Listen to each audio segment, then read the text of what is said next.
Resiko gagal bayar di aplikasi kredit pintar di tahun 2024. Kira-kira apa aja sih yang membuat kita itu harus khawatir ketika kita gagal bayar dan juga telat bayar di aplikasi kredit pintar? Oke, Assalamualaikum warahmatullahi wabarakatuh. Buat teman-teman semua, semoga sehat-sehat selalu. Buat teman-teman semua, semoga selalu diberikan kesehatan ya, diberikan kemudahan dan limpahan rezeki yang luar biasa oleh Allah Subhanahu wa taala, dan selalu diberikan petunjuk agar bisa tetap tenang dan bisa tabah menghadapi segala permasalahan hutang pinjol seperti ini. Karena kita tahu masalah pinjol itu hanya bisa kalian selesaikan sendiri dengan cara ya menguatkan mental, bersikap pasrah, cuek, ataupun berani.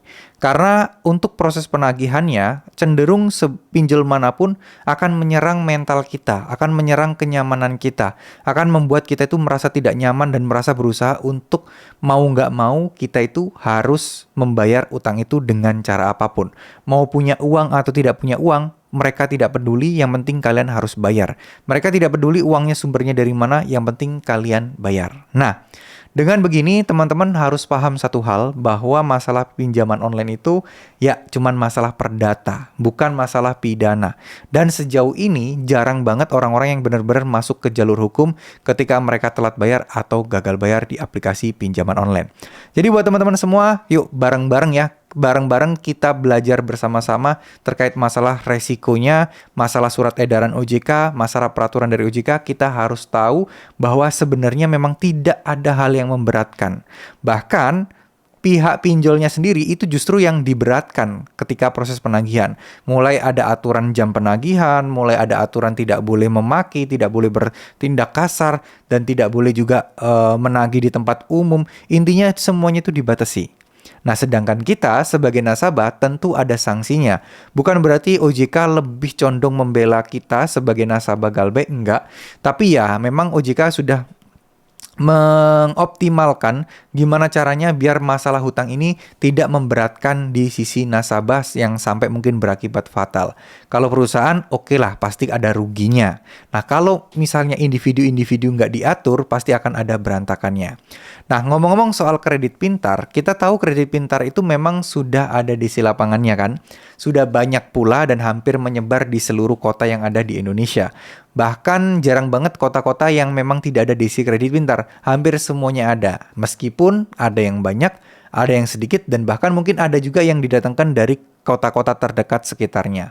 Nah, semua ini tergantung juga dengan nominal kalian, terus kemudian kemudahan kalian dalam berinteraksi dengan mereka, itu semuanya akan diproses, itu semuanya akan dicek ya. Sehingga apa? Sehingga kita itu akan menjadi target operasi penagihan itu berdasarkan bagaimana respon kita kepada para DC ini.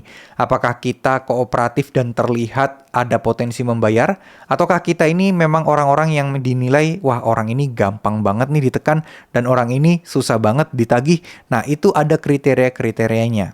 Nah, sejauh ini yang Galbay Kredit Pintar itu banyak dan jauh dari dulu banget udah ada yang Galbay. Tapi apakah ada yang masuk penjara? Jawabannya enggak. Apakah ada yang masuk sidang perdata?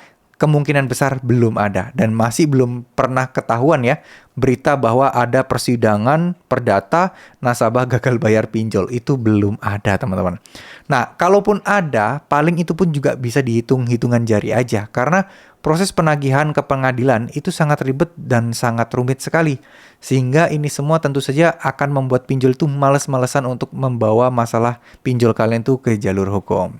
Nah, jadi dengan begitu kita nggak perlu takut lagi persoalan hukum, nggak perlu takut lagi terkait pidana, nggak perlu takut lagi DC bisa bertindak semena-mena, karena insya Allah semuanya akan baik-baik saja. Yakinlah kalau kalian ini akan bisa menyelesaikan masalah ini, dan tentu saja teman-teman harus memprioritaskan apa yang memang menjadi prioritas utama kalian.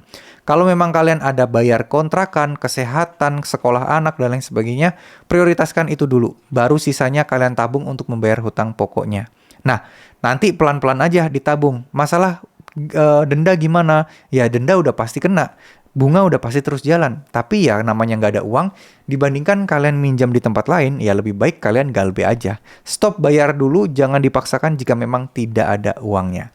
Ya, terima kasih. Semoga apa yang saya sampaikan bisa bermanfaat. Wassalamualaikum warahmatullahi wabarakatuh.